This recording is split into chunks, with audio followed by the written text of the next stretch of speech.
La ilaha illallah.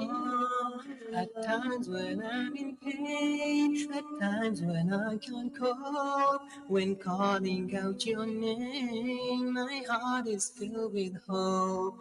When life for me is dark, you sprinkle me with light. As long as I shall live, always I will recite.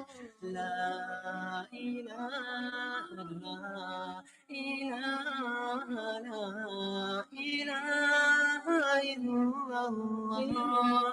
La ilaha, la ilaha, la ilaha illallah.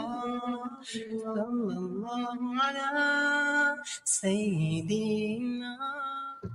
Assalamu alaikum and welcome to Sisters Circle live this Ramadan on CVFM 104.5 FM. This is our last show, our last broadcast with you this Ramadan, this year. And you are joining me, Sister Amanah, and my co-host, Sister Jullie. Assalamu alaikum, Jullie. Walaikum salam. It's our last show. I know, I'm sad. Always sad for the last one. It is. There's always a little bit of sadness in the air, isn't it, when it's our last show? We enjoy being here so much. We do. It's great.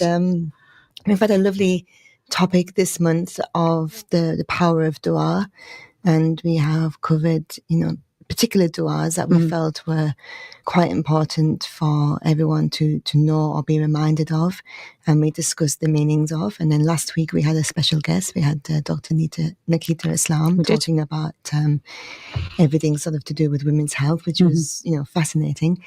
And this is our last show, and sticking with the topic of the power of dua, we're going to continue with reminding our listeners of some really lovely duas, and then explaining why they are still valid and important now as much as they were when they were first revealed. Yes. And probably just like insights as well from maybe to the ones that we're going to start looking at today's associated with particular prophets, alayhi salam, as well. So kind of their stories as well. Well, the prophet du'as are always exceptional because they are the best of humankind. Yes. They are our examples. None of this, celebrities and people on TV or actors and, politicians. Well, politicians are never going to be our example anyway. But, no. Obviously, we look up to different people for many different reasons. And generally we look up to people that we are around or that we can see in today's times. And really the best examples that we can ever look to are the prophets, peace be upon them all, the Sahabas, the wives of the prophets and of the Sahabas, the women of the time as well, who were just exceptional, way beyond, anything that we can imagine ever even being close to in today's times. Yeah. And we know they all had difficult lives, and what got through them, through their own hardships and through the hardships of those around them, was that connection between Allah and the du'as that they would say. And the fact that they had utter belief that when they were making them du'as to Allah, that He wouldn't reject what they were asking for. Yeah. And also ultimately, if He answered them instantly, they were grateful. And if He didn't answer them, they were still grateful because they knew that Allah was withholding something through His divine wisdom that they didn't have. Yes. Whereas in today's times, we get very impatient, don't we? Yes. It's like, well, I've prayed for it all week. Why haven't I got it yet? And I think sometimes our du'as might be unrealistic as well. For example, take maybe as, a young teenage boy who is dreaming of owning a Bentley, and he hasn't even got his driving license. Yes. And he's already, making dua for a Bentley, which is absolutely fine. Pray for whatever you want. Allah says, pray for the salt on your table, pray for the shoelace in your shoe. Why not pray for a supercar? Why not? But at the same time, everything happens at the time. Not going to arrive tomorrow, is it? Everything arrives at the time that Allah has decreed it to arrive. And we also have to physically try to achieve those things as well. And what we do is we ask Allah to bless those actions and bless those intentions, and to help us be successful in achieving what we want to achieve.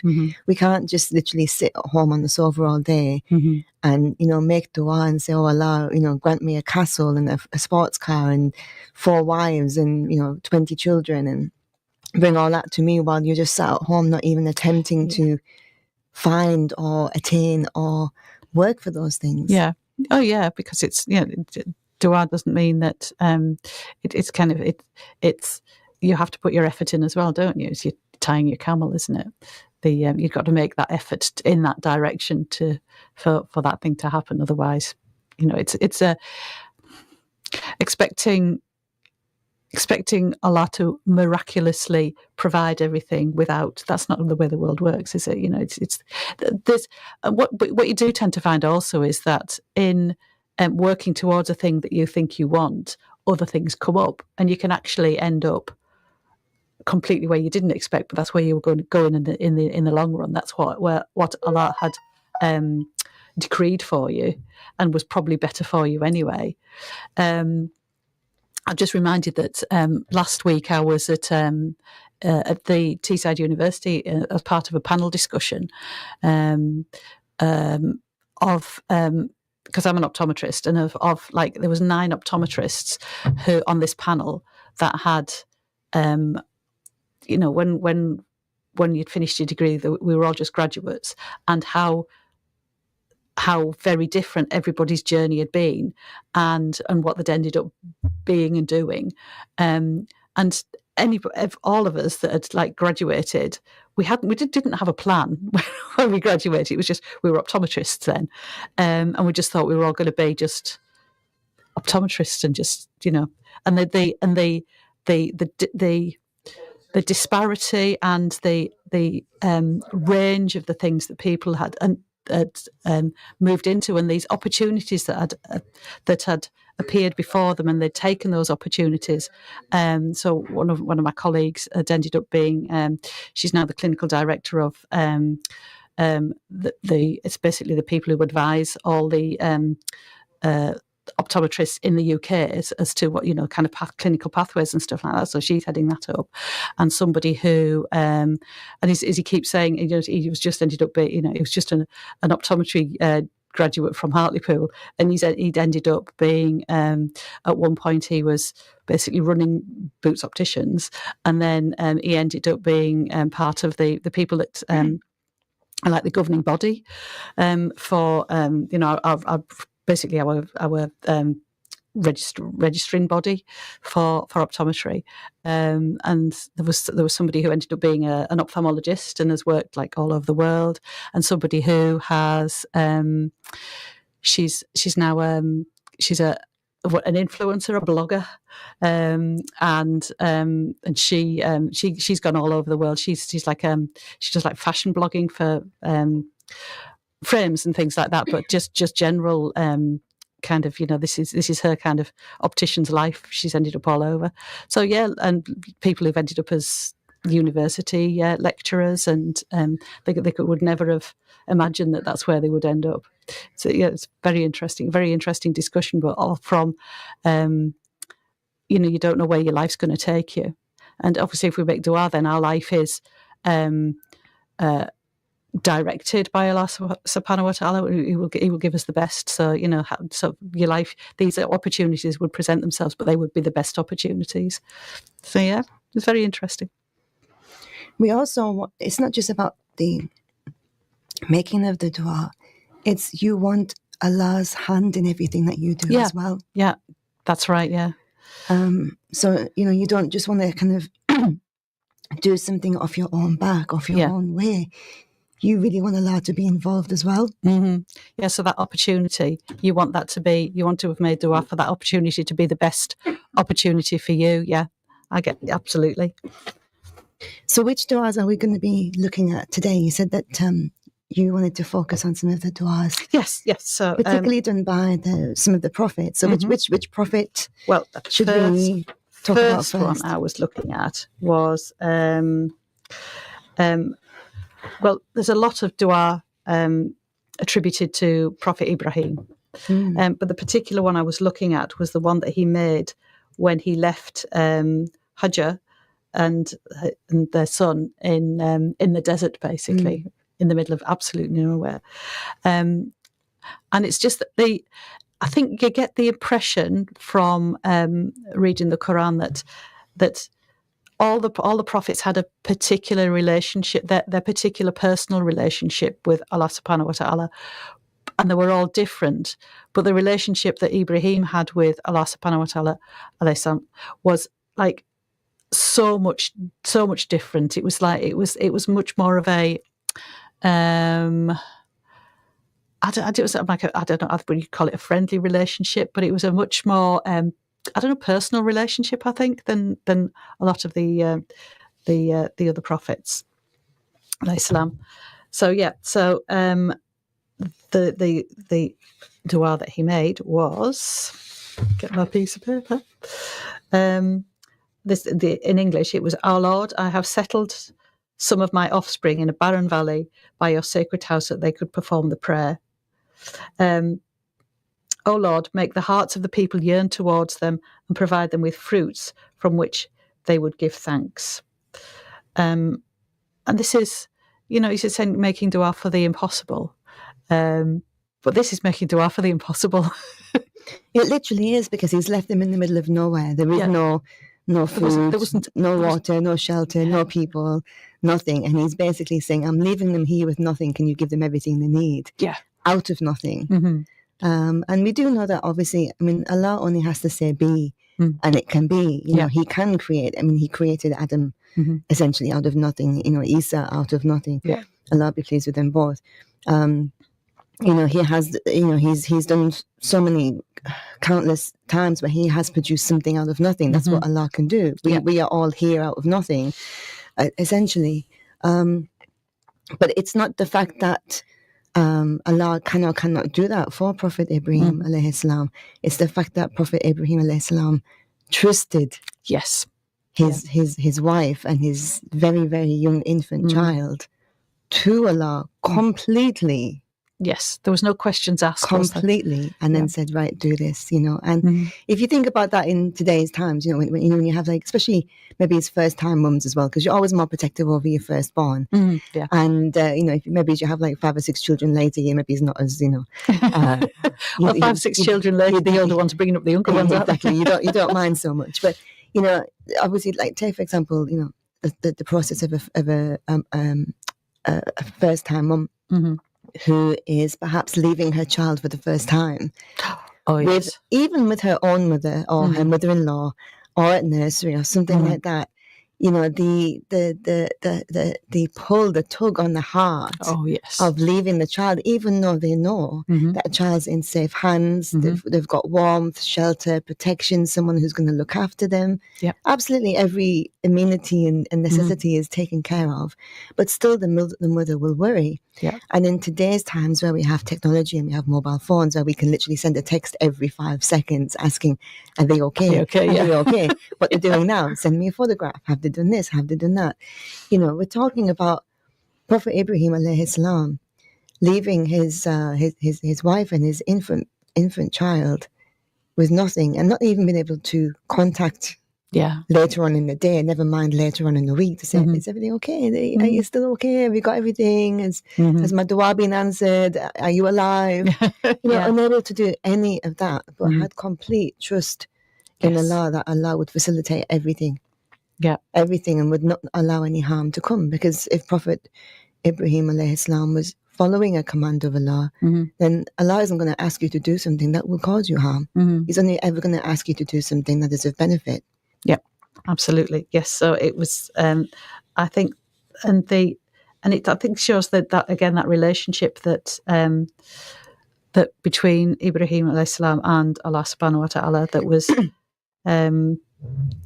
just that little bit different from the rest of the prophets alayhi salam.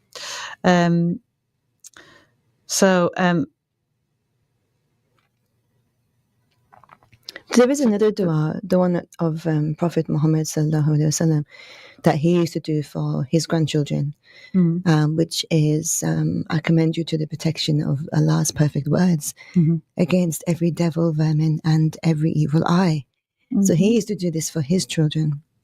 Yeah. And this is a very common dua amongst parents now, who will read the same dua for their children.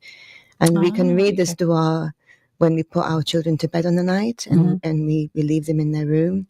We can do this dua when we part from them because perhaps we're going to work and they're staying home, or when they are in the care of somebody else, like school, nursery, or other family members. This is a very important dua, because you're saying, I commend you to the protection of Allah, which means that, I'm not going to be here to look after you. Yeah. I'm not going to be here to do anything. And I'm leaving you completely. I'm leaving you with people I trust, but, still, even above them, they're only human, and humans have imperfections. We make errors. We make bad judgments sometimes. So you're not even saying, I'm commending you to the protection of my mum or your teacher or this relative. You're saying, I commend you to the protection of Allah, against every devil, vermin, and every evil eye. So you're not even saying from every devil, from every vermin, from every evil eye, as in that, obviously if somebody looks on a child and if they feel that little bit of jealousy, the evil eye can inflict them, maybe as they will fall over and, scuff the knee or something like that. So you're literally placing, covering kind of all your angles. And at the end of the day, ultimately, if this dua is good enough for the Prophet sallallahu alaihi wasallam and his family, absolutely, it's definitely going to be good enough for us to use, and we should be using it. And obviously, this is just another example of a prophet who did dua for his family, just as you're saying that, Prophet Ibrahim did a dua for his family as well. The prophets never doubted that Allah wasn't going to suffice them and their family in any way at all. Yeah. I must have missed that dua that you mentioned, actually. Well, I suppose because when I became Muslim, I had grown-up children, didn't I? So I never had to experience any of that.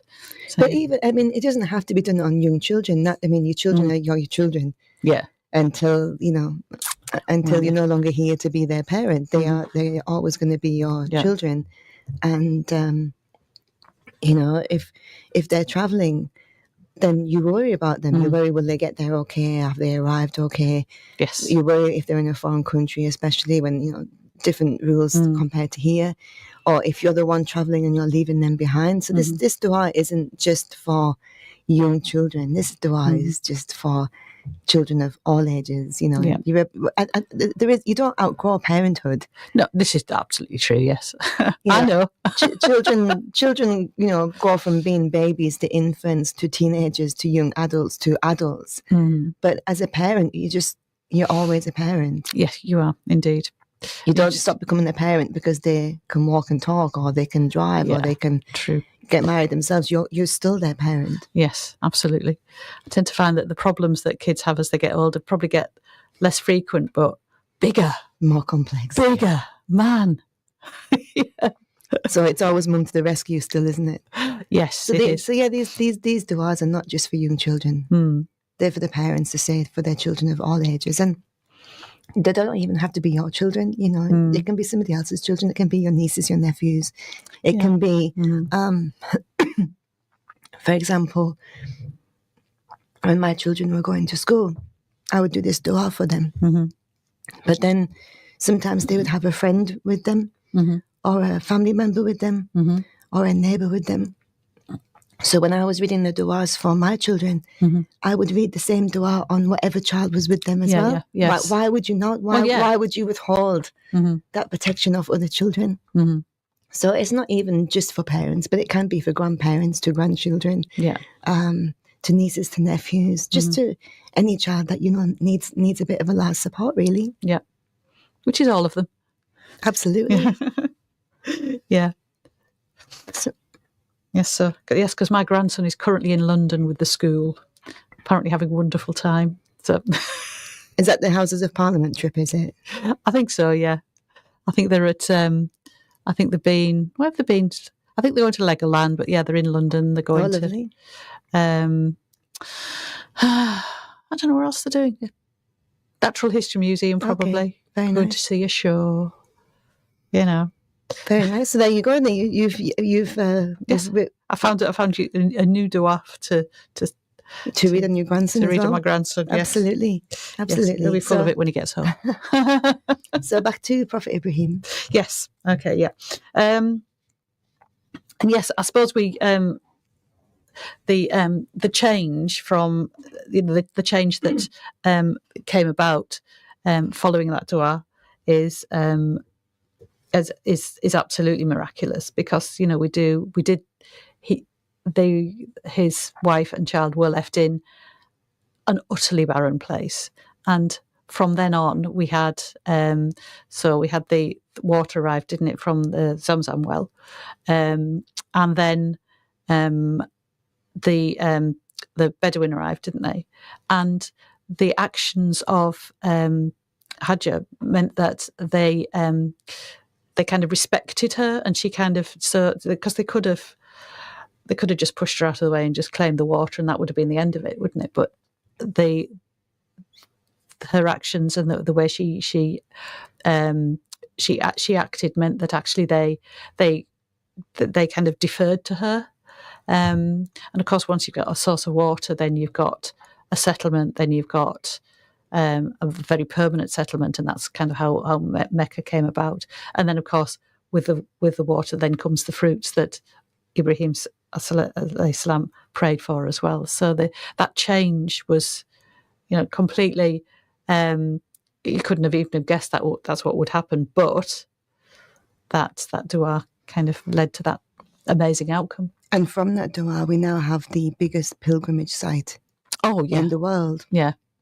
Yes. And just, I've been watching, because, if you're at nighttime, if you can kind of just tune into live coverage of the Kaaba. Live coverage. And it's just staggering, the amount of people. And there's people walking, like there's people moving, like thousands of people moving, even in the middle of the night, all the time.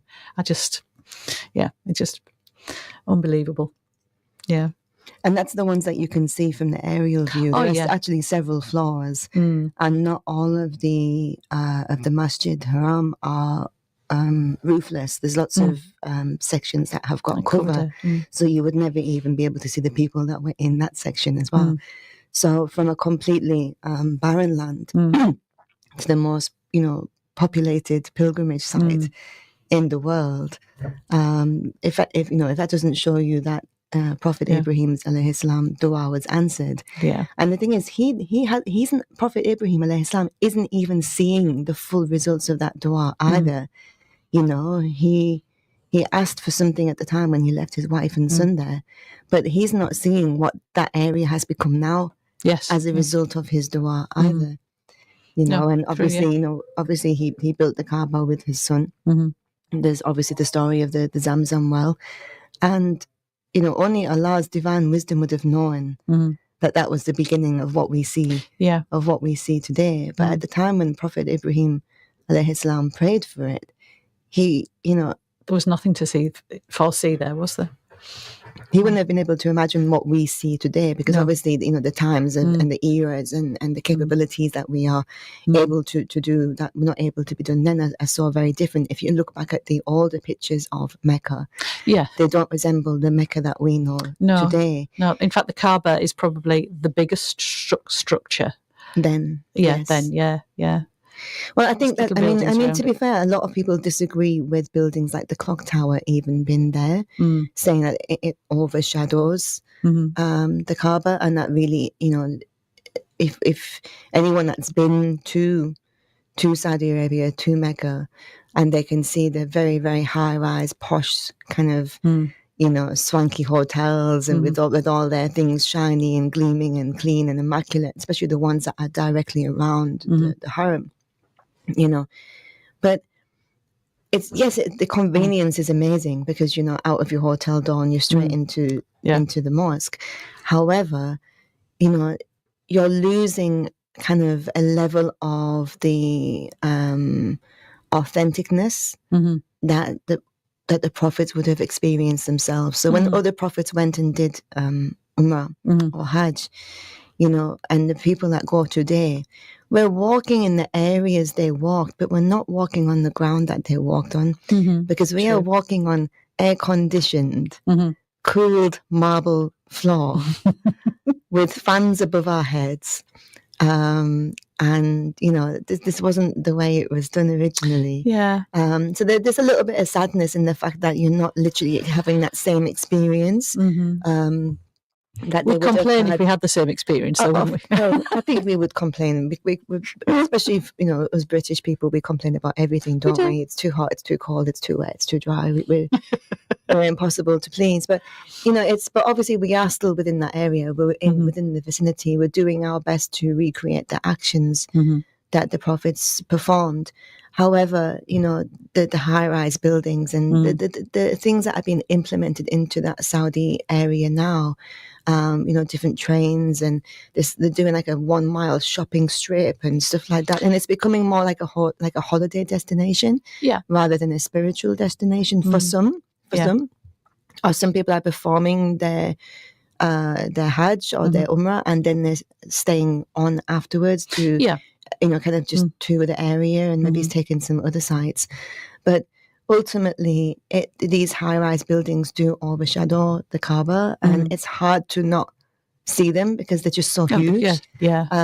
Which is the biggest clock in the world, isn't it?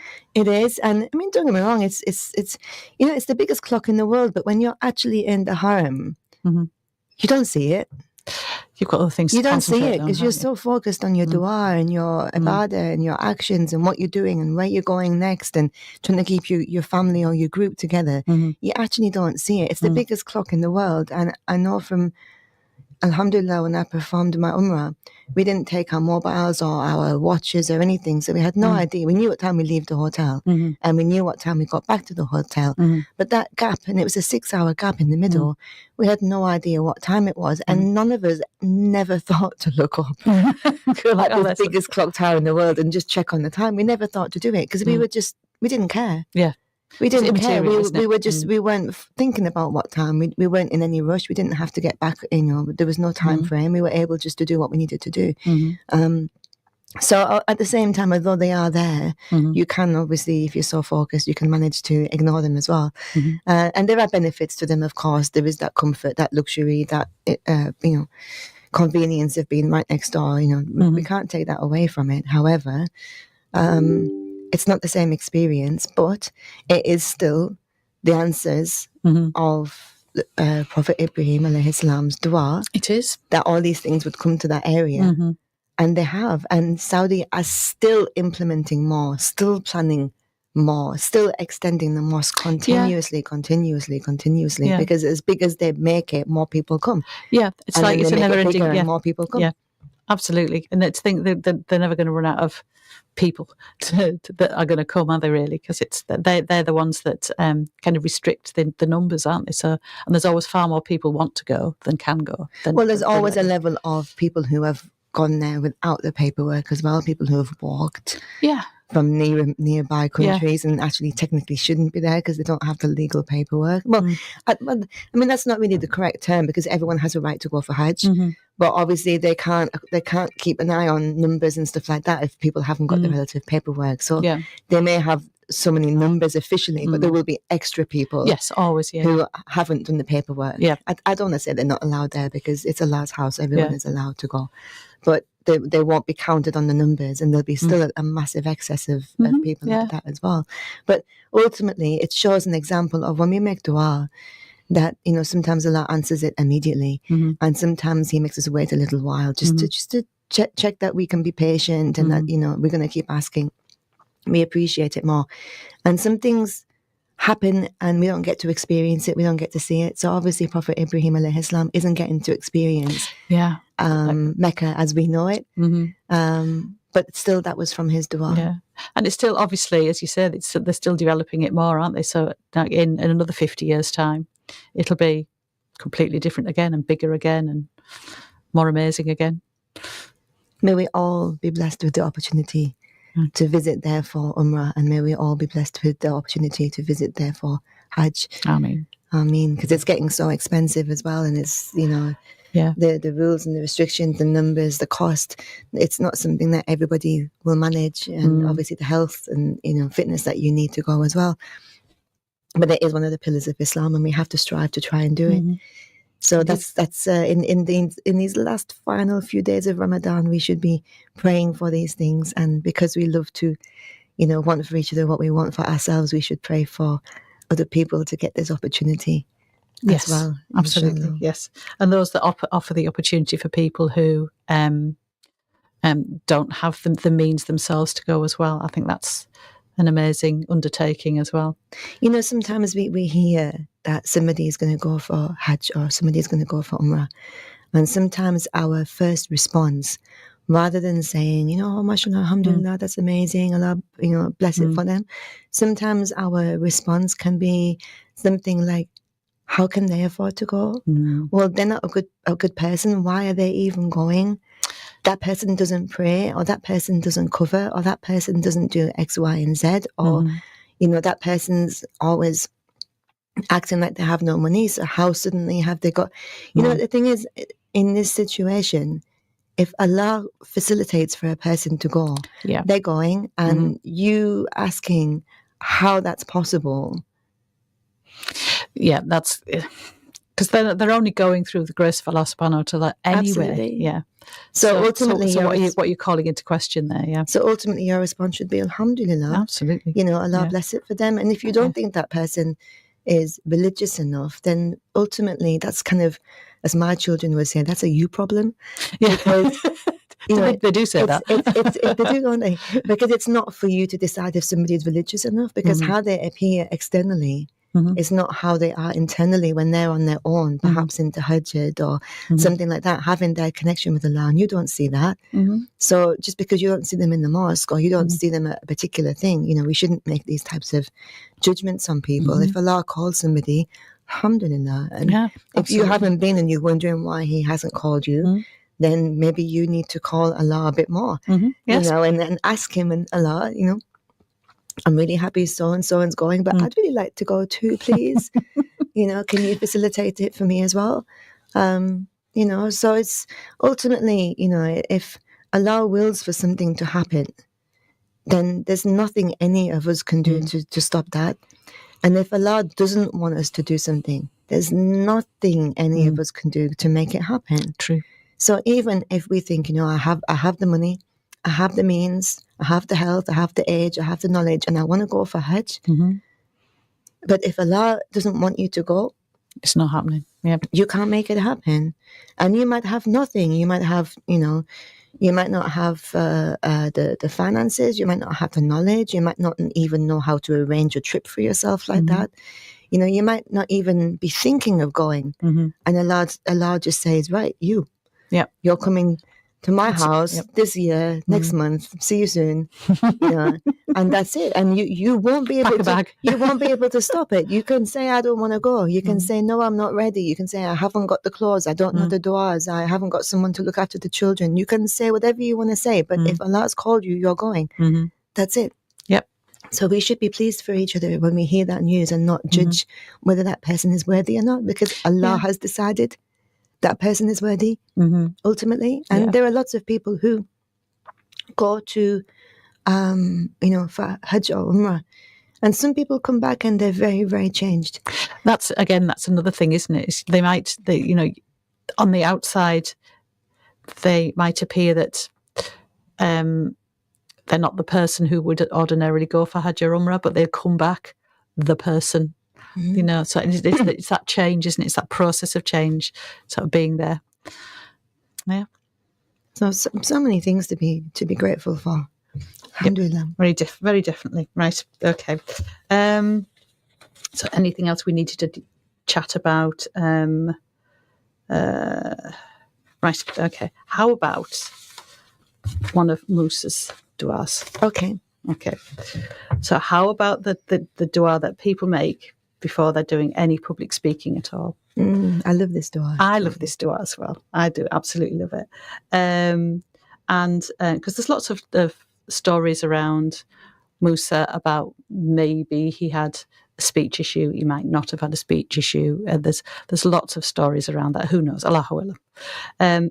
But the nature of the dua that he was is not asking. He's not asking for. I'll tell you. I'll read the English version of it because there's no point talking around it, is there? It says, "My Lord, expand for me my breast, and ease for me my task, and untie the knot from my tongue, that they may understand my speech." So he's not shying away from the fact that it's whatever task he has is difficult, but he wants it to be as easy as it can be under the circumstances, and that he wants his. I'm sitting here thinking I could do a bit of that.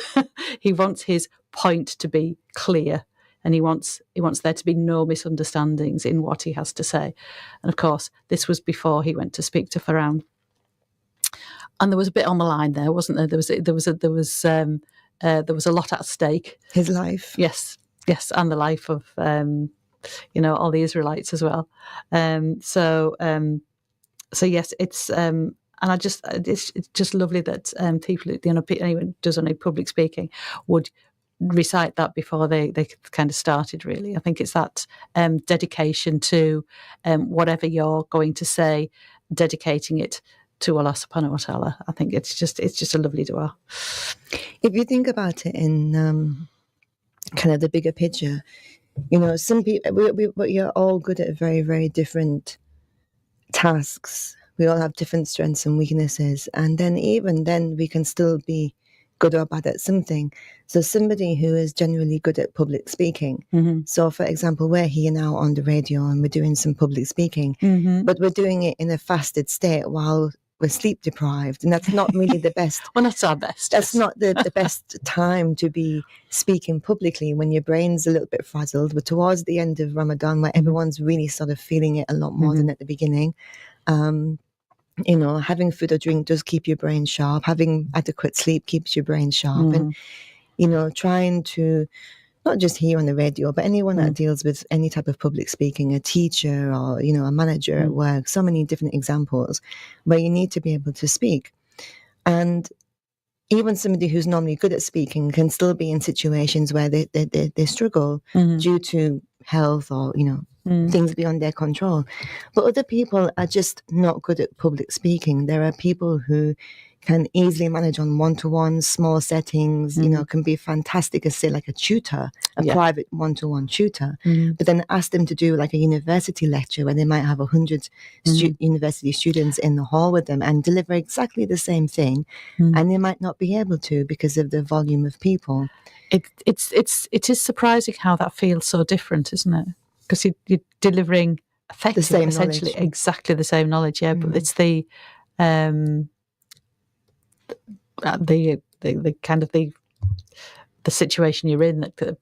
It's anxiety, isn't it, really? It's your own emotions, really, that gets the better of you. It's like when you go for a job interview, isn't it? So you sit there and you think, I know I can do this job. I can do this job with my eyes closed, backwards, upside down. This job was made for me. I've got all the qualifications, I've been doing it forever. All the experience.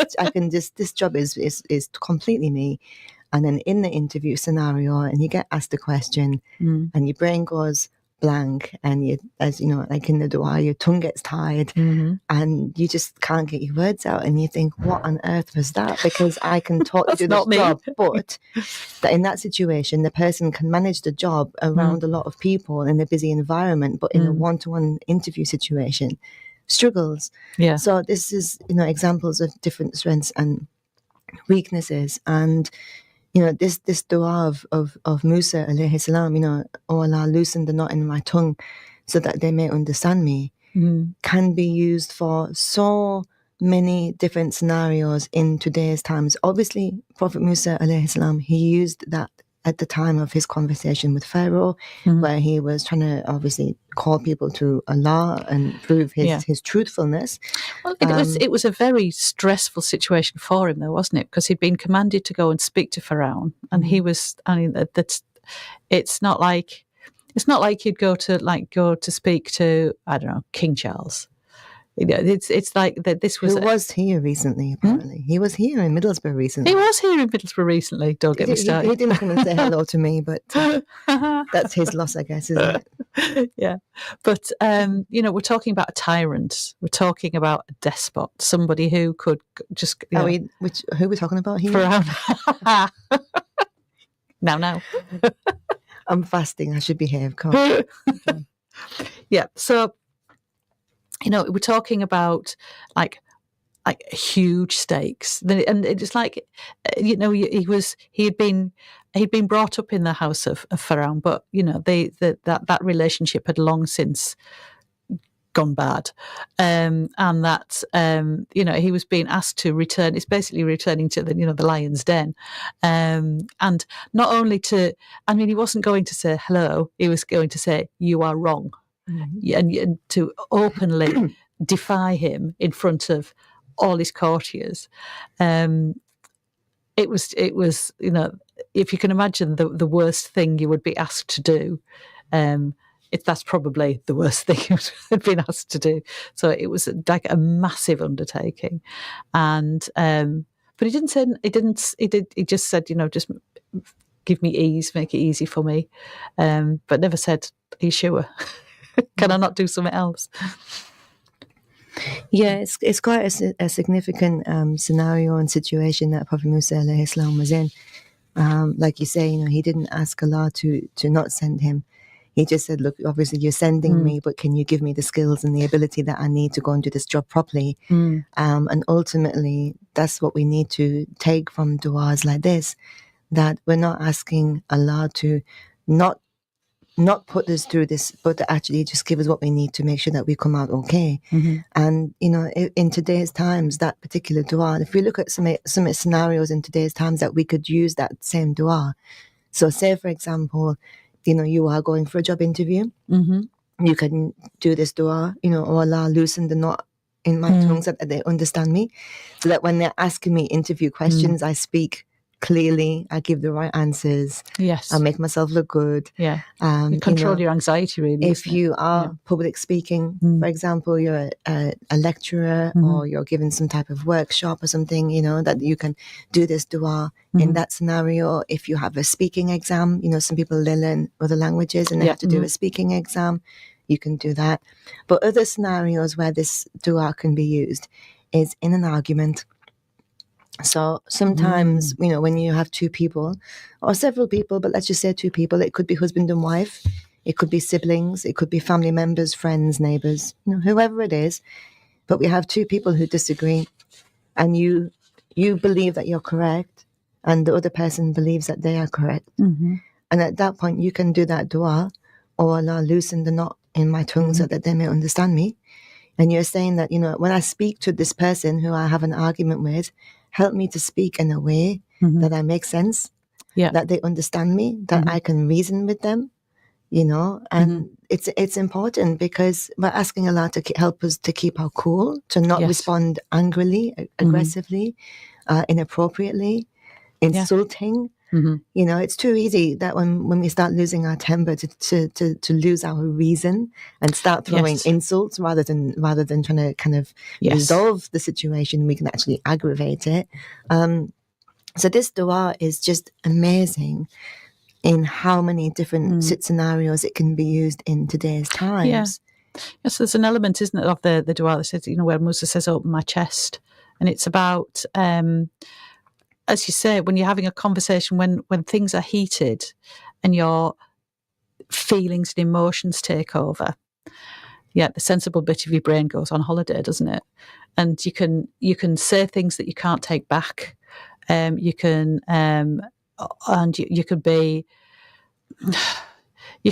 just destroy a relationship so easily when the emotions take over. And feelings don't tell us the truth.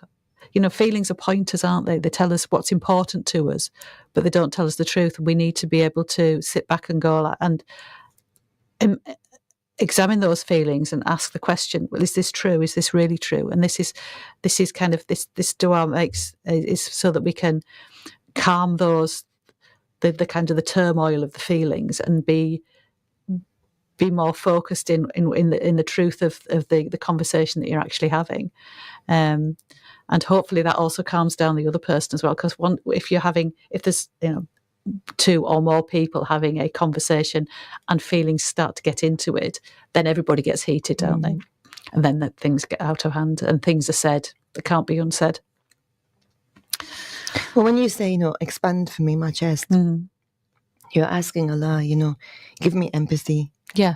So that, I hear them as well. So when you're asking Allah to loosen it's not in my thing, tongue, yeah. You're saying, help them to understand me. But when you're saying expand for me my chest, you're saying help me to understand them, help me to be compassionate towards what they're saying, to empathize with what they're saying, to, even if I don't agree, but to maybe as I can understand their viewpoint, to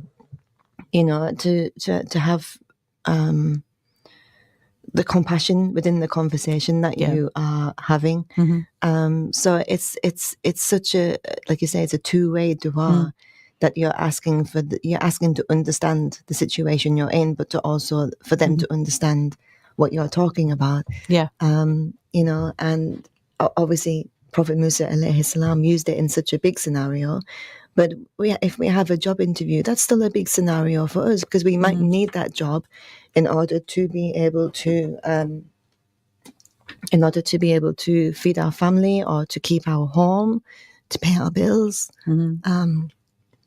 So this, it's still a very important dua for us in today's times. That if we have a dispute with somebody, it can cause sleepless nights and anxiety and problems like that.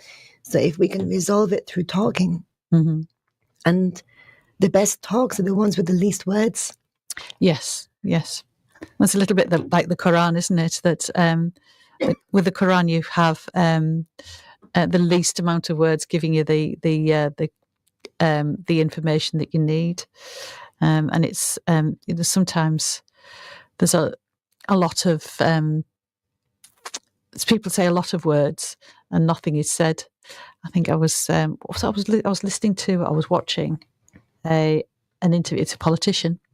It's a lady politician in America, and she was being questioned about the recent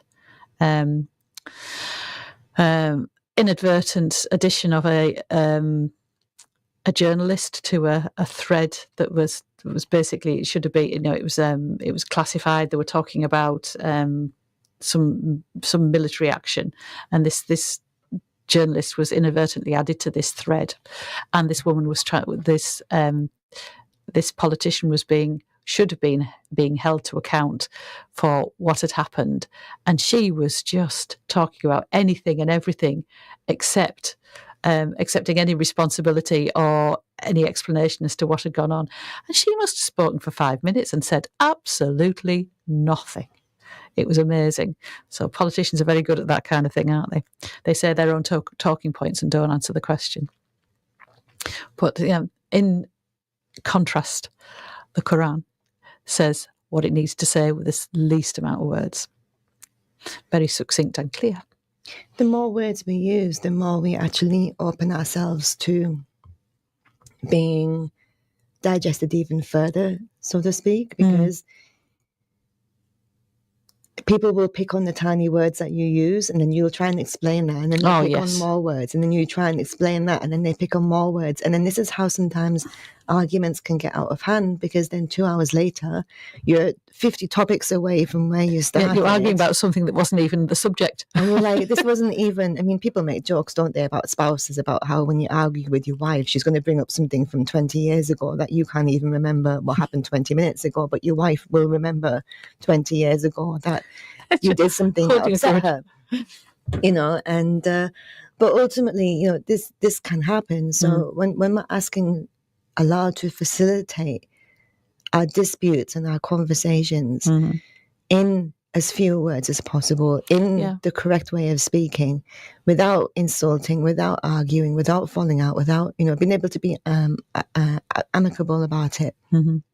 It has huge positives and benefits to it, as opposed to, there's nothing worse than parting, company with somebody where you've had a bit of an argument or a disagreement, and you both go home feeling a little bit rubbish, really. Maybe you won't sleep properly that night. Maybe you'll rummage over in your brain the conversation that you happened. Maybe you'll tear it apart looking for, something else to come back with more ammunition. There are so many negatives to it. And the thing is as well, Shaitan likes to get in between people. He likes to break down relationships, whether that's the relationship between spouses to their children between siblings, aunties and uncles, brothers, cousins, neighbors, family, work colleagues.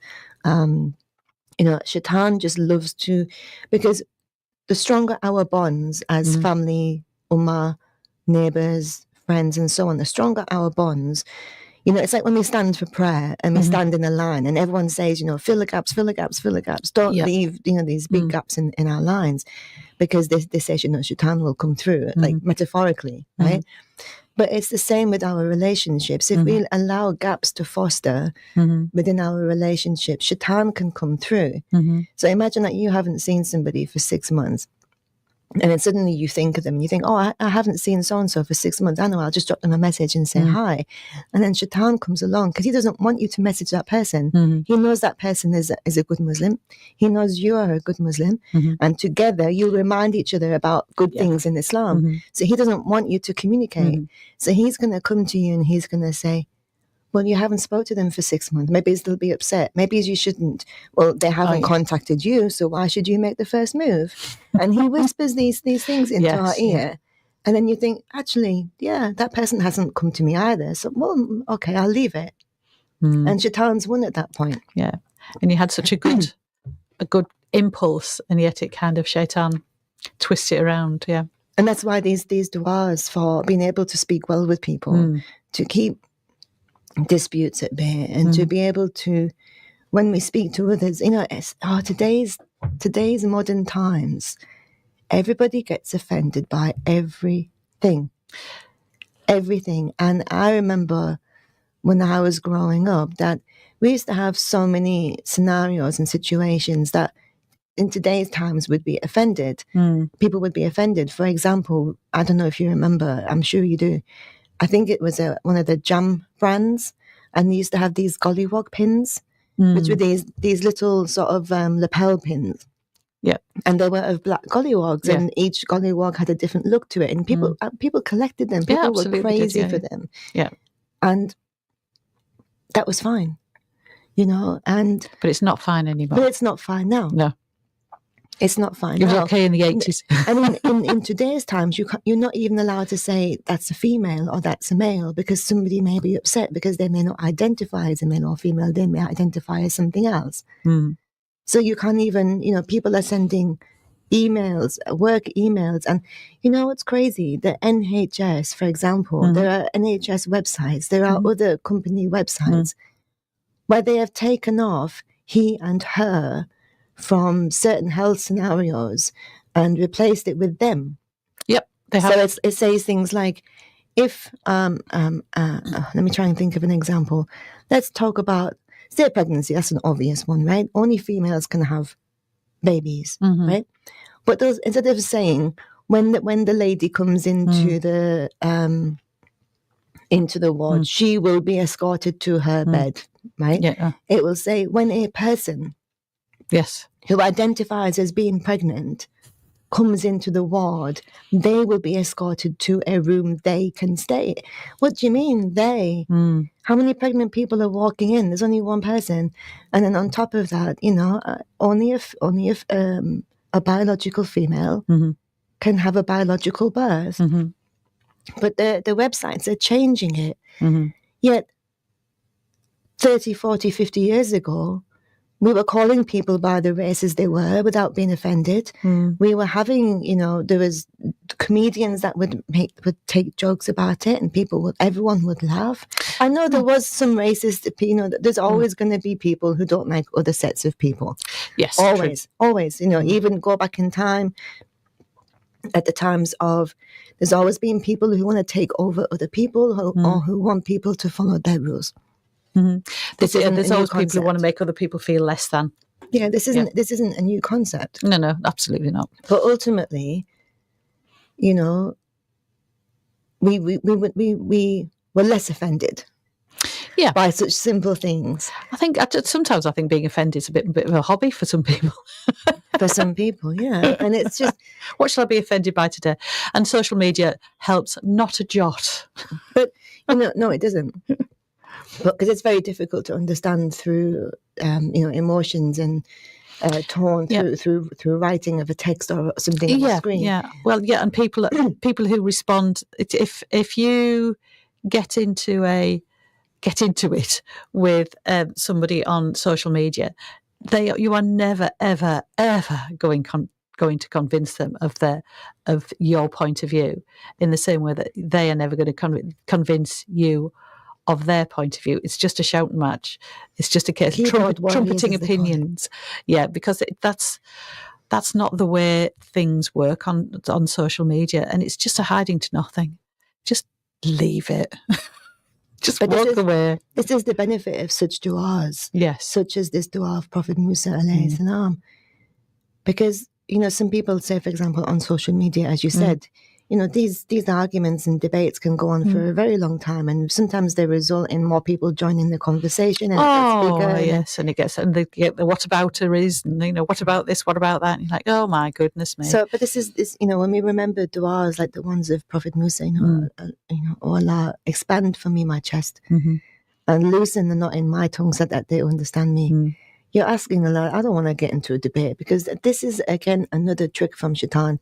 Because what Shaitan says is, if you're sat in your house on the screen, arguing with me while I'm sitting in my house on my screen, right? Not only are we upsetting each other and winding each other up, but we're not doing anything good either. No. We're literally glued to our sofas and glued to our phones, hurling insults or trying to compete with who's right or who's wrong. Yeah, not knowing any of the background. We might miss prayer time. Yeah. We might have maybe instead read some Quran. We might have looked for some charity to donate. We may have made some food. We may have done some zikr. We may have called a friend and had a positive interaction. But instead, this is how Shaitan creeps in. Yes. That we waste our time on nonsense, on these negative conversations that are not beneficial at all. And on the back of that, there's a really beautiful dua. And I don't know its origin, but I still want to repeat this dua because it's so beautiful. And it says, "Oh Allah, do not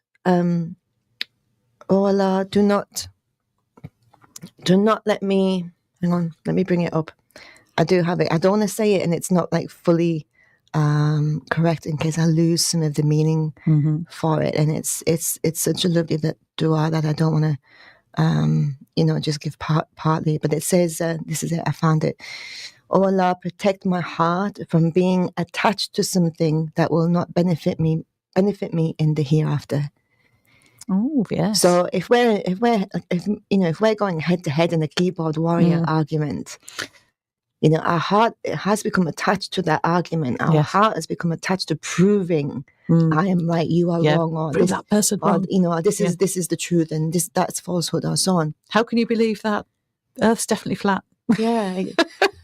Let's not go there. Let's stay Ramadan focused, because if you're going to open up a can of worms, then we're going to go down some rabbit holes, aren't we? Kind of whoopee. And yeah, but unless you want to keep that topic for next year, and then we'll start at the months. And flat Earth versus globe Earthers. Yeah. No.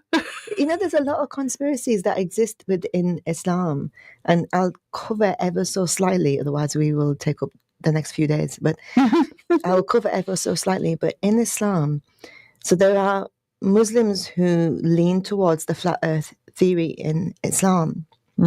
Because there are ayats that says that the pegs and the mountains of the mountains are the pegs of the earth. Yes, and that the earth is what's the word? It's flat. It's laid out, isn't it? Yeah. But the words that it uses in the Quran sort of hint that it's flat and the pegs are holding it down. So, for example, if you got a map and it was all rolled up and you tried to roll it out, it would instantly roll back up. So you would roll it out and then you would weight it down to make it to hold it down. So, being very, very short in the details, there are some Muslims who believe, because of these ayats that talk about that, that's where they get their flat Earth theory from. Right. Then there are obviously other ones that talk about other ayats where it symbolizes more that the Earth is a sphere, and so are the other planets. So there's arguments for and against, but ultimately, I'm personally just over here trying to get on with my 5 pillars, my 5 prayers, tell the difference between halal and haram, and do all of that. That I think some of these bigger arguments, I find them fascinating. I have to agree, I find them fascinating, because truly the wisdom to all of these things is only with Allah. We will never know fully the truth because we're not able to fully see things for our own eyes. Yeah. There's even then there's a limit to understanding Allah's knowledge. Yeah, absolutely. Which we can't do. Allah says, I haven't told you everything. He says, there are certain things in Islam that you just cannot comprehend, and you're not going to, because that knowledge is only with me. So, I don't think there's any point really arguing about, at the end of the day, whether the Earth is a triangle, whether it's flat, whether it's something like out of Asgard that you see on, the Marvel movies, or whether it's, whether we're underneath the water, whether we're actually the inner core of the Earth and the 7 levels above us. Ultimately, or we might be a computer simulation. There we go, in the Matrix, as people like to believe.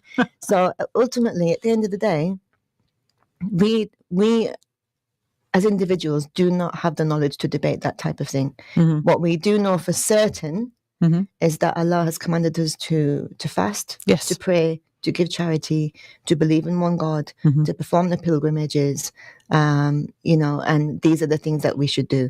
And the rest is interesting and can be something that we can look at in our spare time, but unless we have good knowledge of the Quran, of our prayers, of being a good person and doing these fundamental things, nothing else matters. Because imagine on Judgment Day, and Allah says, right, what did you occupy yourself with? Well, I was trying to build a rocket because I wanted to go to space to see what shape the Earth really was from my own eyes. And there's no, that is dua that I just said. There's no benefit if we don't want our hearts to be attached to things that don't benefit us in the hereafter. So if we are searching for the truth about whether the Earth is flat or spherical, whether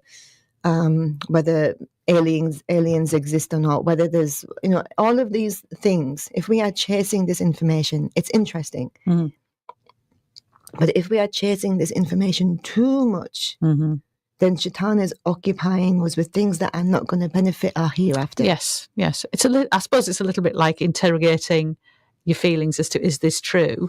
The next thing you need to be doing is like, I want to do this. Is this going to benefit me then? That's definitely a question you need to be asking yourself before you kind of have any endeavour. Is this actually of benefit? I mean, if you think about, you can be busy at home or at work. You can be having the most productive day in the world, and then somebody texts you. So you pick up your phone, you respond to that text, then you remember, I have to text somebody else. So you text them. So now you've got 2 text conversations going on. Then you think, that person's going to come back to me in a minute. So while I'm waiting, let me check my socials. Yes. And people generally have like several socials going on. So then they're on their socials, and they see something on their socials and they think, that looks interesting. Let me check that out. So then they go on a search for that thing. And the next thing, 3 hours have passed. Where did them 3 hours go? To begin with, it used to be just the internet, and you could go down a rabbit hole on the internet. And now we've got socials as well. So like these little, it wasn't just an internet search. It's like a search on, that social or this social. It's like, it's just it's information overload. We can go down so many rabbit holes, not just the one rabbit hole. You could go into a whole rabbit warren, and you could just never get anything done.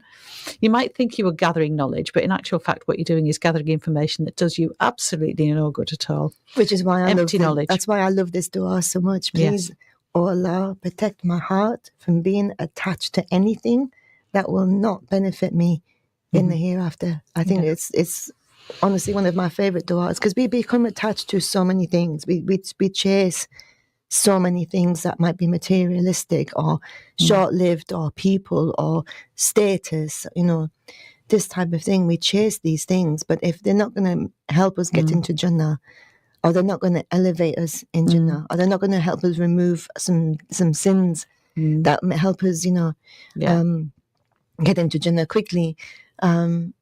And these things don't matter, and we can't see that. We're blinded by it, and Shaitan knows that because our feelings are telling it's really important. Shaitan knows if he puts enough fairy lights on something and glitters it enough and makes it sparkly enough that we're going to go, ooh, look at that, and off we go when we're distracted.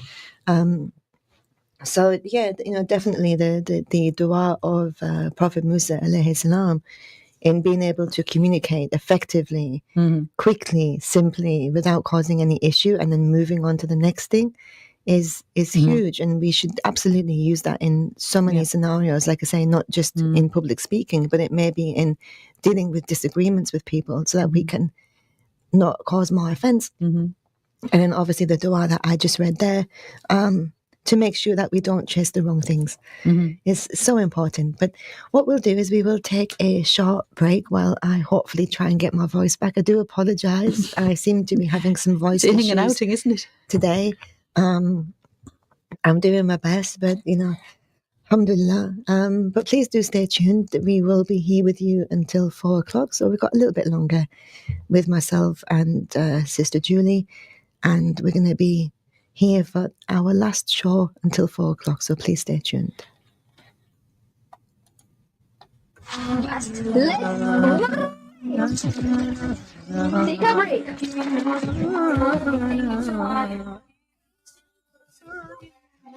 Craving something different, looking for authentic ingredients? Then head to Asian Grocery Store. We've got it all. A huge range of herbs and spices, plus all kinds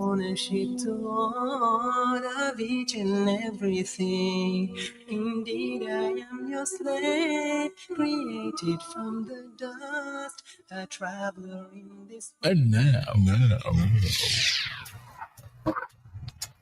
It's time for commercial break. RB cash and carry में खुशामदीद। यहाँ आपको grocery की तमाम जरूरतें सबसे सस्ती कीमतों पर। Discover RB Cash and Carry, Middlesbrough's go-to store for all your halal and grocery needs at the lowest prices. From fresh fruits and vegetables to a wide range of spices, lentils and halal meat, all at unbeatable prices. Orders और मालूमात के लिए हमें मिडलस्ब्रो 230968 पर call करें। RB cash and carry बेहतरीन मयार सबसे सस्ती कीमतें। Visit us at Derwent Street, Middlesbrough, TS1 5QA, just off Union Street. RB Cash and Carry, top quality, lowest prices. When you send money to your family for Ramadan, send it with Remitly. Because our great rates and low fees mean that more money makes it to your loved ones. Millions of people trust Remitly to send money to Pakistan, Bangladesh, and many more countries worldwide. Ramadan Kareem from Remitly, wishing you a peaceful time. Download the Remitly app. Remitly UK Limited is authorized and regulated by the FCA.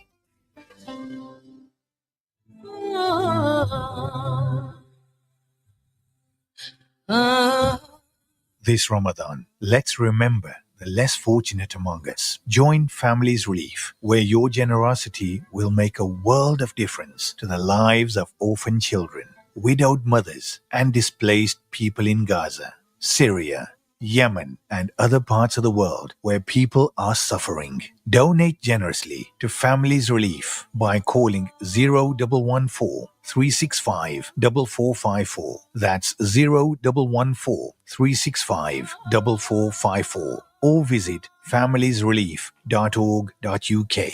Remember, we can't change the world, but together we can make it better. Thank you. आपके पाँव बहुत हसीन हैं, इनको जमीन पर मत रखिएगा, मैले हो जाएंगे। अच्छा, अगर है इतना ही ख्याल तो ले चलो ना बोरो कारपेट्स एंड बेड्स के पास, जो है कारपेट्स और बेड्स में बेमिसाल। जिनके शाना कारपेट्स एंड दीदा जेब फर्नीचर आपके घर का नक्शा ही बदल देंगे। पूरे मिल्सबरा में घूम लीजिए, लेकिन आखिर क्वालिटी और कीमत हमसे बेहतर आपको कहीं और नहीं मिलेगी। Boro carpets and beds, 131 Park Lane, Middlesbrough, telephone 01642 688 786। fried chicken, fresh tandoori pizza. Craving juicy, crispy fried chicken? Clucky's is here. Try our halal burgers, sizzling tandoori pizzas, and crunchy wraps. Dive into meal deals and dessert. Clucky's के खास tandoori pizza अब मौजूद हैं। हलाल मज़ेदार fried chicken raps और गर्मा गर्म पिज़्ज़ा के साथ फैमिली को खुश कीजिए। अभी ऑर्डर करें। Order online at cluckiesborough.co.uk. Call 01642 230 900. हमारा एड्रेस 295 फ्लिंथ्रॉप रोड, मिडलस्ब्रो। जरूर आएं। Clucky's fried chicken, fresh luxury, 24-karat face oil. Indulge in luxury with EL Luxury, where beauty meets elegance. Our 24K face oil nourishes and hydrates, giving your skin that radiant glow. And our liquid lipsticks, they're long-lasting, highly pigmented, and available in 8 stunning shades, giving you full coverage that lasts all day. Luxury, the finest luxury in the world. Experience the beauty of luxury. Visit elluxury.co.uk now and follow us on social media. Just search EL Luxury. The finest luxury in the world. In the world. Lord, Lord. Zyka Restaurant and Takeaway. Authentic Lahori cuisine now available in the heart of Middlesbrough. Here at Zyka Restaurant, we specialize in bringing you the cooking flair and the flavors of Punjab to tantalize your taste buds. Whether you're a fan of Desi Nashta, Pai, Nihari, you'll only find the real taste here at Zyka Restaurant. We are open for lunch. Come and try our famous tawa with your family and friends. Our vast menu also includes delicious wraps, burgers, rice dishes, and mouth-watering curries. We also cater for weddings, birthdays, hatams, and other family and religious functions. For more details, call us on 01642 244 255 or visit our restaurant at 107 Waterloo Road, Middlesbrough.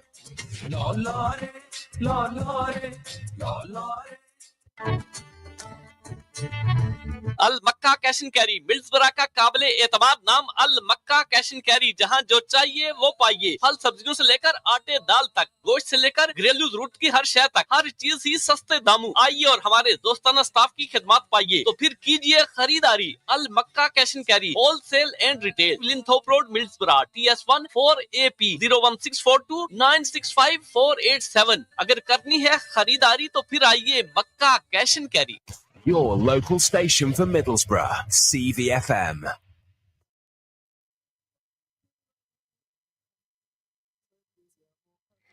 Assalamu alaikum and welcome back to Sisters Circle live on CVFM Radio Ramadan 104.5. We're with you for another just under half an hour with our show Sisters Circle, talking about the power of dua, and we have covered the du'as of Prophet Ibrahim alayhi salam. We have covered one of the du'as from Prophet Musa alayhi salam. And we've thrown a few other ones randomly in there as well, as we like to do. Yeah, you have lots of favourites, don't you? Well, you know, they change, don't they, depending on like the circumstance and what's going on. But, you know, the one that I mentioned just before the break, which was, you know, do not allow my heart to be attached to anything that is not going to benefit me in my hereafter. You know, some du'as just kind of like stay with you all the time. They're important to you all the time. Others du'as will change depending on, you know, what's going on in your life. And obviously, we don't need to follow any of the pre-prescribed du'as. We can completely say our own du'a in our own language, in our own way, in our own time. We don't have to, du'as don't have to be due after the third prayers.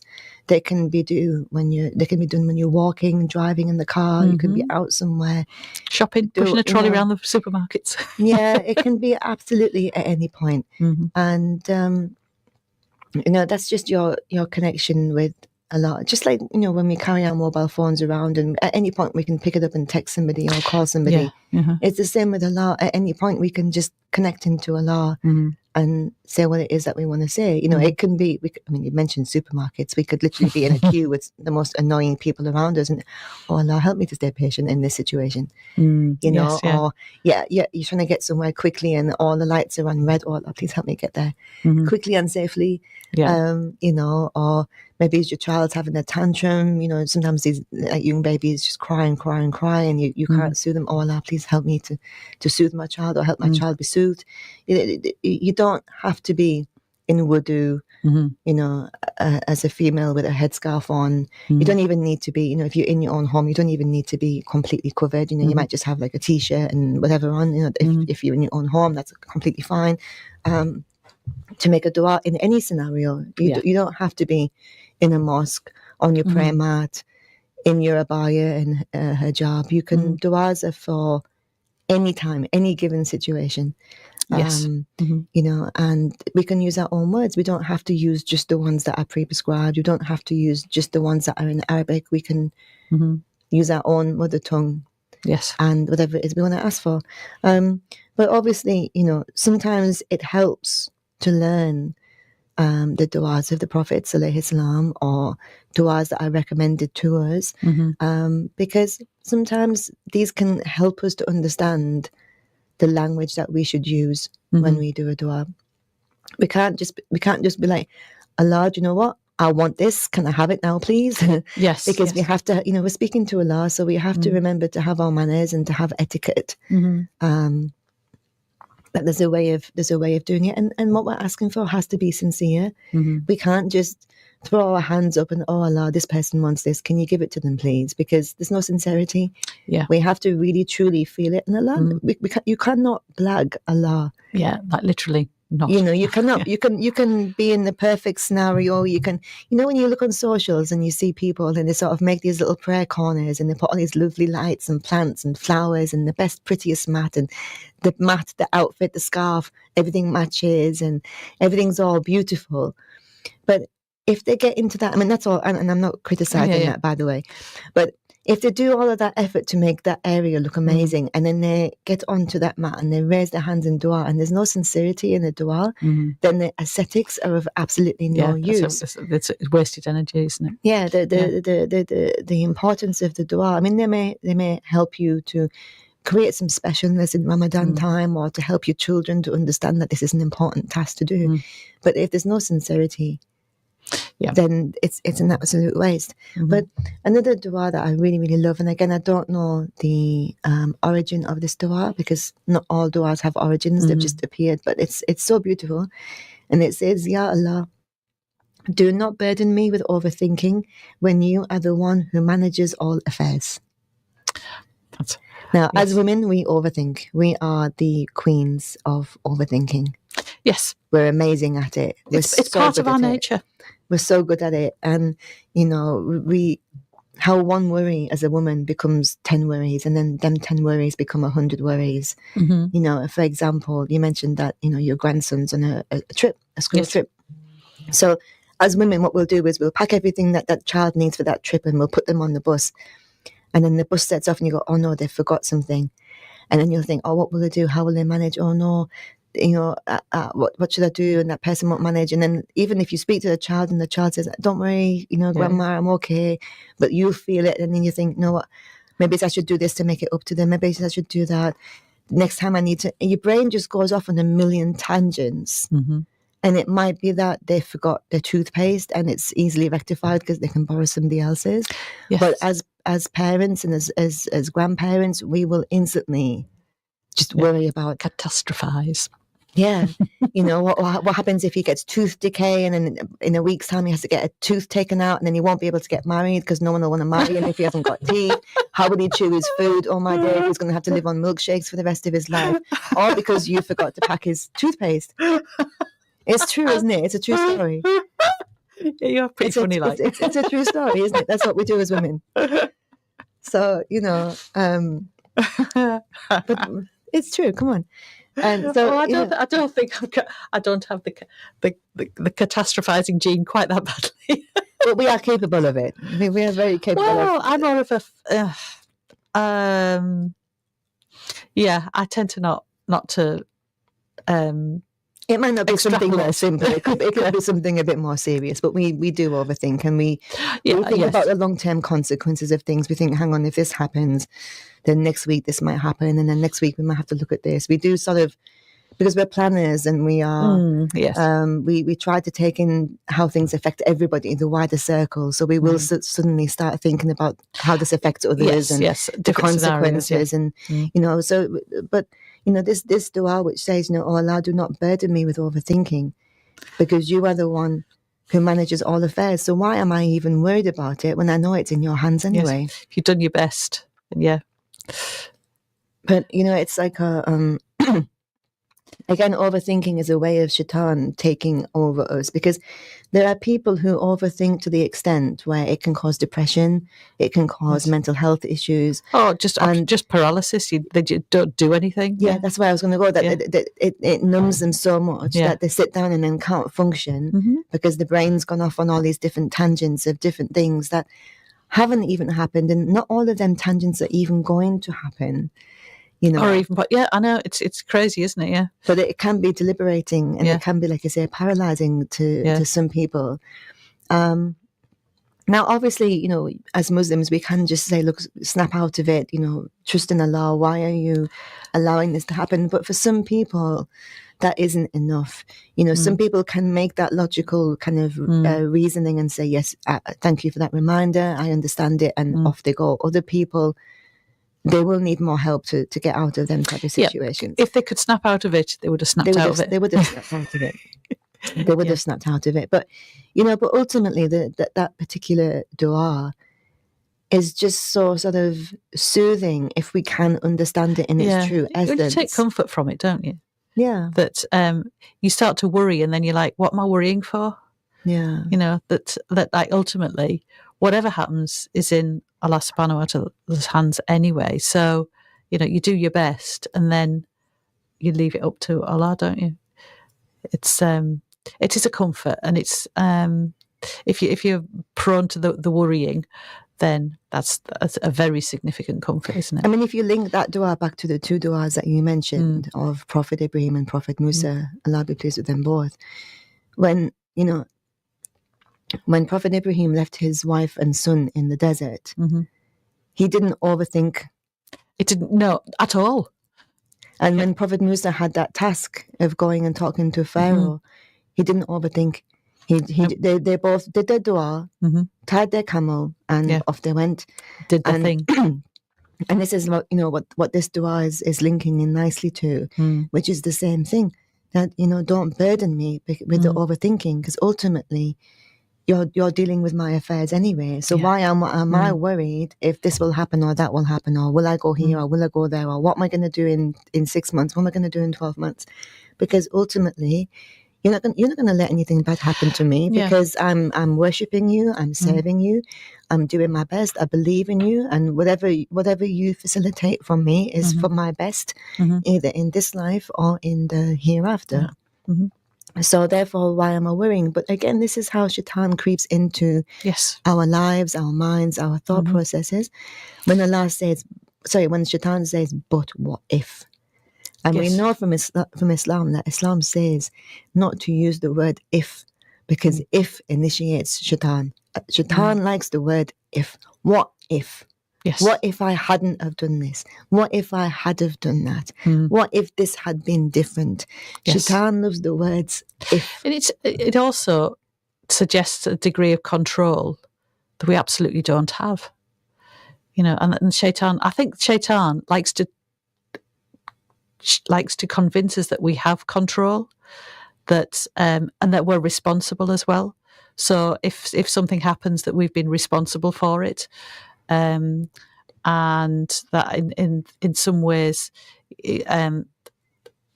either good or bad, that we were the initiated that, and that we can somehow affect outcomes. That, you know, this, you know, as you say, you kind of you start thinking, you know, what if I do this, what will happen and then I'll do this in 6 months, and then I'll do this in 12 months. And we've got absolutely no control over that. All you can do is your best. Do what you think, you know, as you say, will benefit you in your akhirah. Or again, going back to Musa's, alayhi salam's dua, that he said, ease for me my task. So, you know, do the task, but do it, make a dua that it's easy for you, but you don't control any of it. That you've tied your camel, you've done what you can, and then whatever happens, the outcome is in Allah subhanahu wa ta'ala's hands.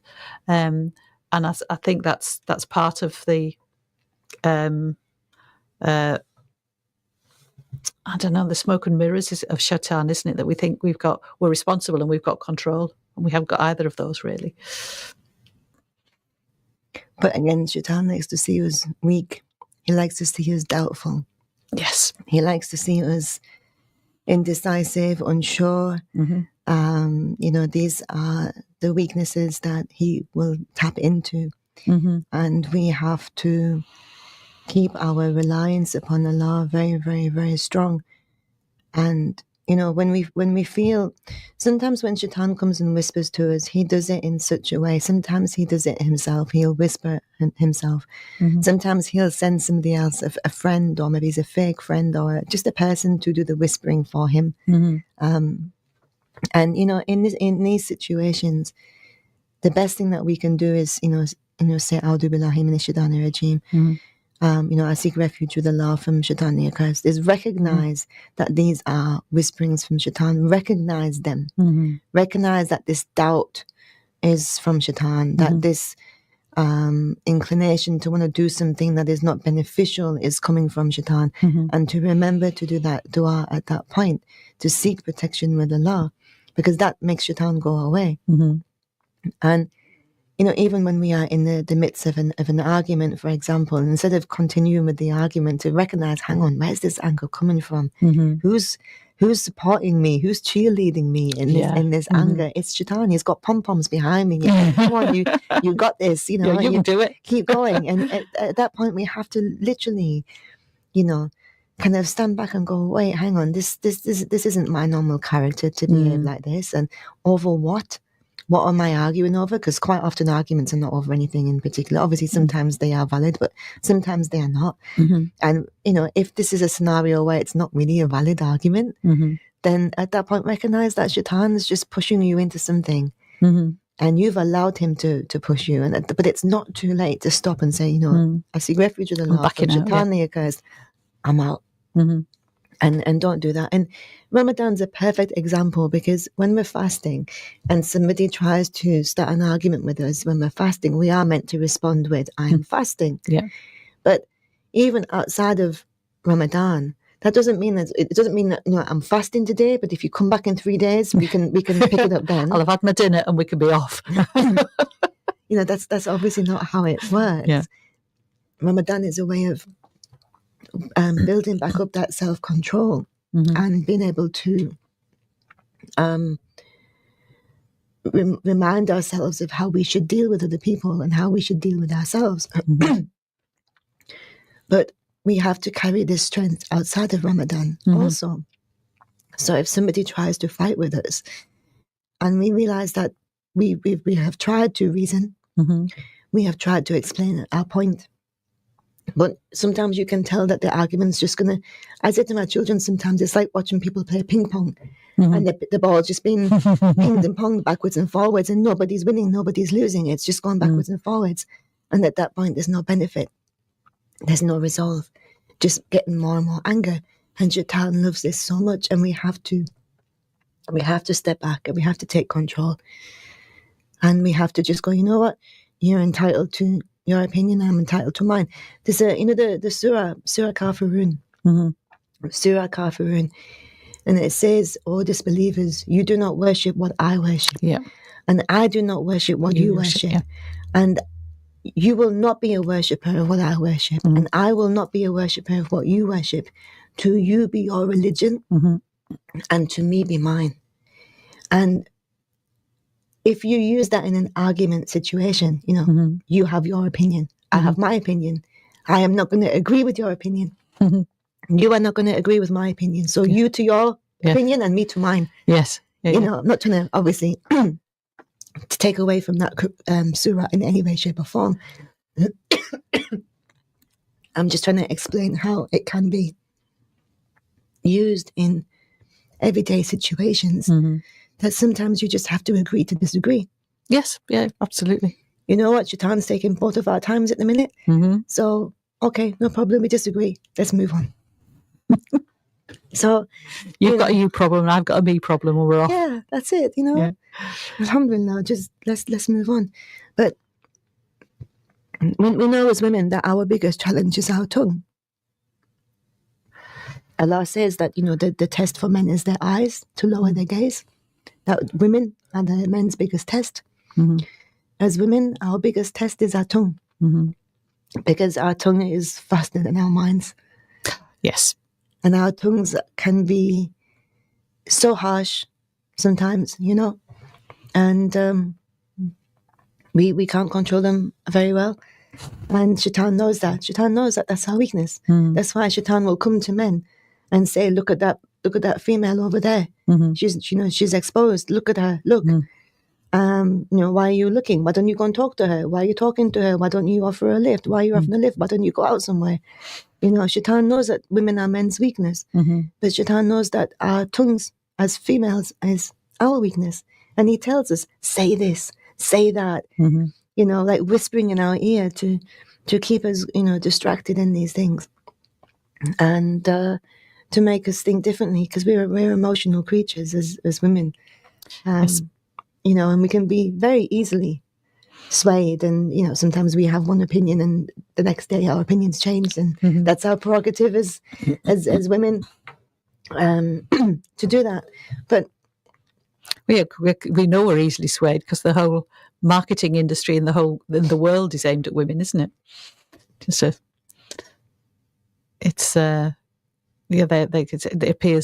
Marketing appeals to emotions and feelings, and it's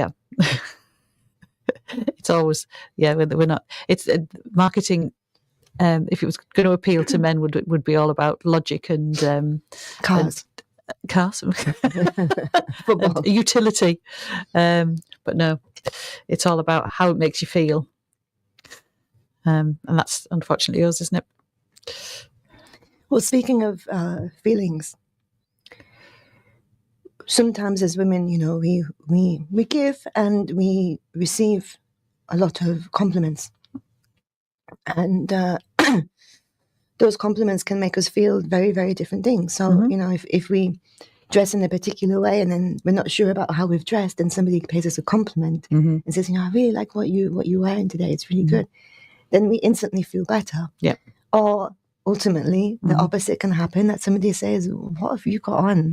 What you wearing? And then instantly you're like, oh no, I need to change my outfit. I can't wear this again. What was I thinking? You know, but the mindset that comes with that, of the positive encouragement or the negative enforcement that comes with somebody else's opinion. But the problem that we have is when we are paid a compliment, for example, not only does it affect us positively, but that person that paid us the compliment, there could be a little bit of enviness in there. There could be a little bit of jealousy. There could be a little bit of, why can't I have that? Why can't I do that? I would like to do that too. I would enjoy that. I would really like that. And not necessarily in a bad way, but, you know, we do. We're driving down the street and our car's got issues, and somebody goes past and has a sports top convertible, seems to be having no issues and having the drive of their life. We do look and think, wow, why can't my car be like that?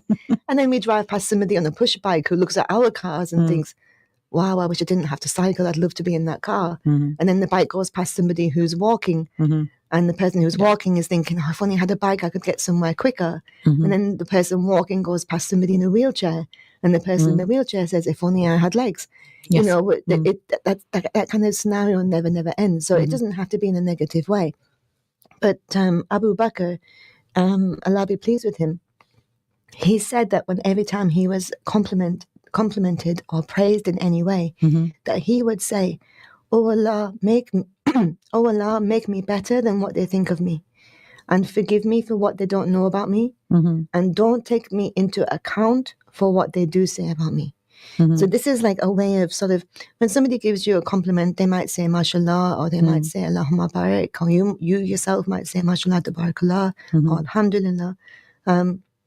But, ultimately we do worry that, the evil eye will afflict us in such situations.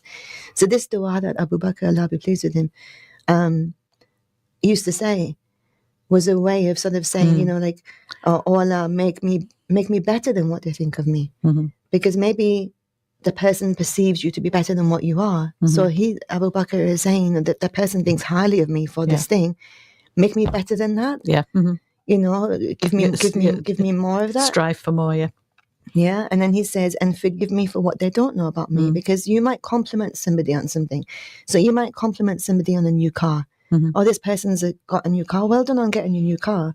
But you didn't see the effort, the breakdowns, the mental breakdowns, the struggles, the times that you almost gave up to achieve those things. The person didn't see that. Yeah. So when it says, and forgive them for what they don't know about me, they don't know that maybe I lost my temper, maybe it's I got upset, maybe it's I got angry, maybe, they're seeing the end result, but they're not seeing what I went through to achieve it. So forgive them for what they don't know, what I did. And then don't take me into account for what they say about me. So if they go around elsewhere saying, oh, have you seen so-and-so's new car? Have you seen this? Have you seen that? We can't be accountable. No. If we ourselves are bragging and posting on social media, look at my car, we are doing that. But if we are trying to be low-key and we are trying to stay under the radar, and we are trying to stay kind of like out of people's eyes, but somebody else is making sure that everyone else hears and sees about us, we can't be accountable for that. So we're saying to Allah, don't take me into account for what they do with what they have seen me do. Yeah. So this is a really lovely dua, because we're very complimentary as females. We are very complimentary. If we see someone do good, we like to encourage it. We like to celebrate that with them. And if we see a child that looks cute or has done something funny, we like to compliment them also. And we give and receive compliments a lot, and it's very, very important that we protect ourselves and each other from nazar, from the evil eye, by saying mashallah tabarakallah, by saying Allahumma barik, and by doing this dua that Abu Bakr said, which was, oh Allah, make me better than what they think of me, and forgive me for what they don't know about me, and don't take me into account for what they say about me.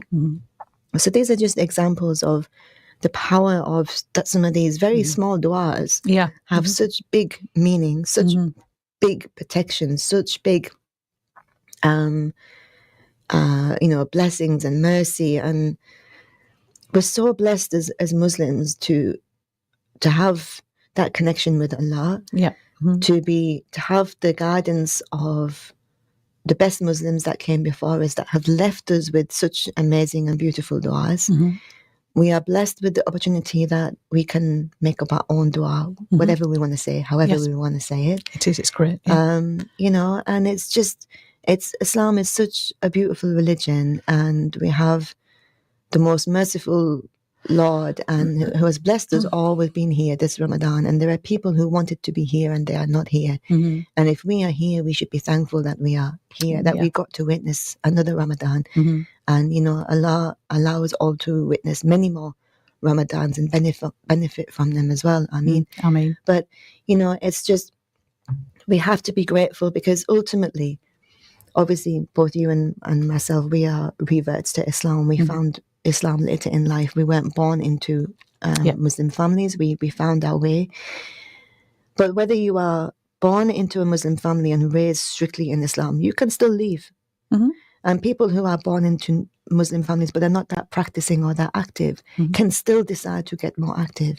And then people who are not born Muslim can decide to be Muslim. But ultimately, this is what I want to say, that none of us chose Islam. Islam chose us. Absolutely, yes. And, if you can call yourself a Muslim and you believe that Allah is one, you have been chosen. Yeah. And there are so many people who haven't. So you have to, or you don't have to, but you should thank Allah for that Every mercy. day. Yeah. Because by being a Muslim, you are saved from so many sins, so many bad scenarios, so many bad predicaments. You are saved because Allah says, stay within the halal, leave what is haram. Everything haram is harmful. Everything halal is of benefit. So stay there. Yes. So not only have you been chosen in this life, you have been saved in this life, and you have been chosen for Jannah as well. We just have to achieve it. So why would you not want to learn more du'as? Why would you not want to talk to Allah as much as possible through your du'as? And remember, Allah says, even if it's for the salt on your table, even if it's for the lace in your shoe, ask me for it. So that is the power of dua. Indeed. That's our topic. The end of our topic. 4 weeks of talking about dua. Could talk for weeks more. We could if my voice allowed me, because it's really giving up here. Alhamdulillah, I've been able to continue talking. I hope that I was able to communicate effectively, because my voice did keep going there. My family are probably going to have a peaceful weekend by the looks of it, if my voice continues to go this way. But alhamdulillah. So yeah, that's our topic. That's our last show complete. That's our month of Ramadan complete. Inshallah, maybe live to be here next year. Inshallah. Ameen. And today is Friday. There are looks that Eid for some people could be as early as Sunday. For other people it could be Monday. But either way, this evening for some people could be the last Taraweeh. So we should make the most of that. We should. We can obviously make dua any time of the year, any night, any day. But making dua in the nights of Ramadan, super special, isn't it? Just feels super special, definitely. And we should utilize them. So even, I'm going to give a message here, and I'm going to say to anybody that thinks that they've had a rubbish Ramadan and they think, you know what, I haven't done anything. I haven't read any Quran. I haven't really done much praying, or I haven't even started to pray. So what's the point? Because it's over in a couple of days. I would say, you know what, you've still got 48 hours. If you pick up the Quran and you read even like the last 3 surahs, or the last 4 or 5, or the last 10, do it. If you haven't prayed, then you know what, it's almost Asr time. But actually, I think it is Asr time. It is. So why not just, you know what, just go and do your wudu and read Asr now. Like, it doesn't matter if you haven't prayed the whole month, go and read it now. If you haven't been to mosque yet, no problem, go tonight.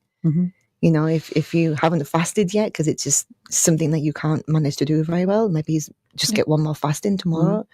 If you haven't given any charity, no problem, do it now. And it doesn't, you can literally go online and donate £1 somewhere.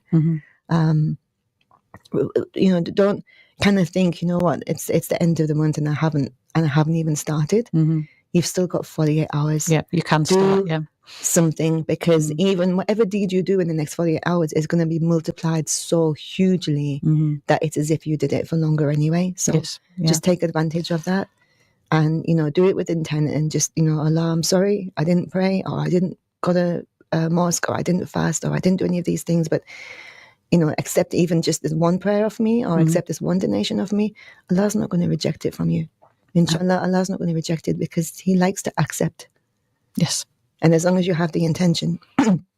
And you know what? If you know somebody who hasn't prayed, or hasn't donated, or hasn't been to mosque, reach out to them in the next 48 hours and just say, hey, I know that your prayers haven't been right this month, or I know that your charity hasn't been right this month.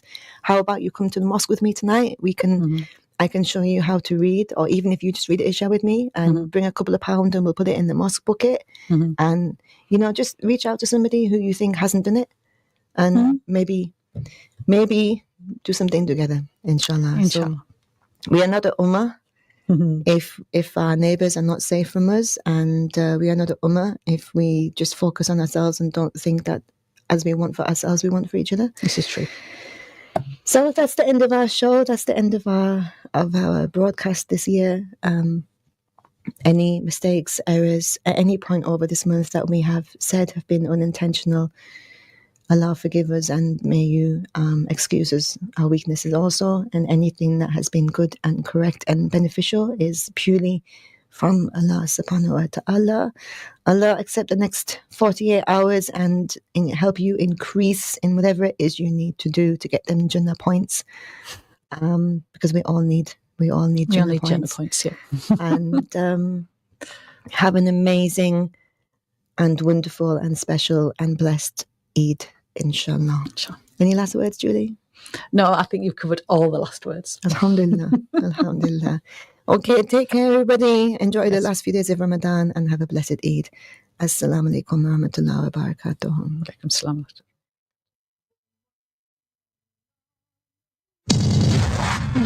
Let's take a break.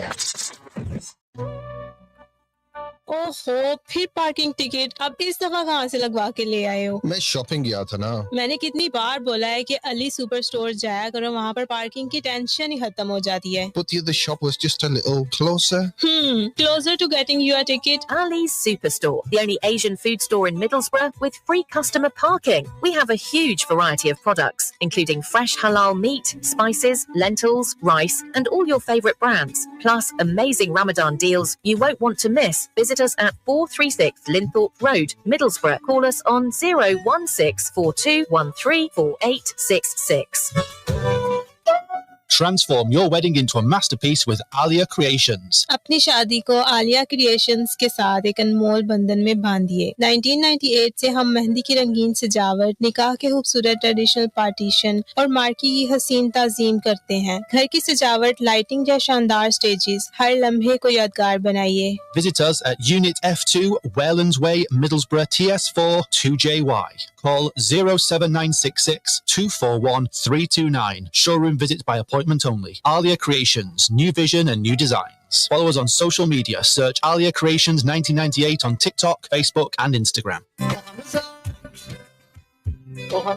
Discover the authentic flavors of Pakistan at Hamza's, your go-to destination for fast food. During Ramadan, savor our special Ramadan starter box, serving 5 people for just $19.99. Enjoy drumsticks, seekh kebab, masala fish, pakoras and chutney. Craving for more? Then dive into our exquisite curries, flavorful biryanis and mouth-watering kebab rolls. Call Hamza's now on 01642 822 822 or visit us at the Palladium Shops, 53 East Bond Road, Middlesbrough. This Ramadan, break your fast with a feast from Manjaro's. Imagine legendary chicken palmos, spicy rasta pasta and wings bursting with flavour, all delivered straight to your door. We're open from 12 till 10 p.m. for collection and delivery. Eat in, collect or have it delivered to your door. Visit us at 186 Linthorpe Road, Middlesbrough. Or order online via manjaros.co.uk or call 01642 909 054. Manjaro's, taste the flavour this Ramadan. Searching for a bargain on a used vehicle? Discover MR Auto Solutions. We specialise in damaged, unrecorded and ex-company vehicles sourced directly from insurers. This means unbeatable prices on a varied selection of cars and vans. Browse our current stock at mrautosolutions.co.uk. That's mrautosolutions.co.uk. Our inventory changes regularly. Call us today on 07 448 166 217 to find your next vehicle. For the latest arrivals, follow us on Facebook at MR Auto Solutions. Great deals, diverse selection, only at MR Auto Solutions. वतन Continental food store, जिसके मचे हैं हर तरफ शोर। वतन Continental food store रोजाना ताजा सब्जियां, फल फ्रूट, दालें, मसाले, तेल और चावल, ताजा हलाल गोश्त, चिकन, मछली, गोया, हर चीज की खरीदारी के लिए एक ही नाम याद रखिए, वतन Continental food store, 2630 north court street, Stockton, TS18 3JB, 01642 649 400। खानों में लज्जत चाहिए तो वतन फूड स्टोर में आइए। वतन Continental food store. Facing honour-based abuse, forced marriage or fear? The Halo Project is here. Contact our specialist support hub at 01642 683045 for free legal advice, safe housing and culturally sensitive support. Open Monday to Friday, 9 a.m. to 5 p.m. In an emergency, always call 999. Alarm